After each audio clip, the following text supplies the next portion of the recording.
வணக்கம் பிள்ளை அனைவருக்கும் இன்றைக்கி காலை வணக்கம். இன்றைக்கி வந்து ஞாயிற்றுக்கிழமை ஸ்பெஷல் என்னென்னு பார்த்தீங்கன்னா ரொம்ப சிம்பிளான பிரேக்ஃபாஸ்ட்டு.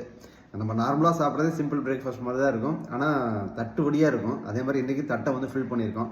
எப்படி ஃபில் பண்ணியிருக்கேன்னு பார்த்தீங்கன்னா மாம்பழத்தெல்லாம் ஃபில் பண்ணியிருக்கோம். இது வந்து ஒரு பங்கனப்பள்ளி மாம்பழம். ஒரு பழம் வந்து பெரிய பழமாக தான் இருந்தது, அதை அப்படியே கட் பண்ணி வச்சிட்டேன். கொஞ்சோண்டு தேங்காய் இருக்குது, அப்புறம் ஒரே ஒரு முட்டையை வந்து அப்படியே போட்டு வச்சுருக்கேன். கொஞ்சம் லேசாக பெப்பர் மட்டும் தூவி வச்சுருக்கேன். ஸோ இதுதான் இன்றைக்கி காலை உணவு. இதோட கொஞ்சோண்டு தயிர் எடுத்துக்கலாம்னு நினச்சிட்ருக்கேன். ஸோ இதுதான் காலை உணவு. மதியம் வந்து ஒரு ஃபங்க்ஷன் ஒன்று இருக்குது, அது போகணும். அதனால் அங்கேயும் போய் பெருசாக சாப்பிட போகிறதில்ல. இருந்தாலும் வந்து அட்லீஸ்ட் ஒரு நாள் கொஞ்சம் நல்லா ரெஸ்ட் கொடுக்கலாம் அப்படிங்கிறதுக்காக இந்த ஃபுட் டயட்டோடு முடிச்சிருக்கோம்.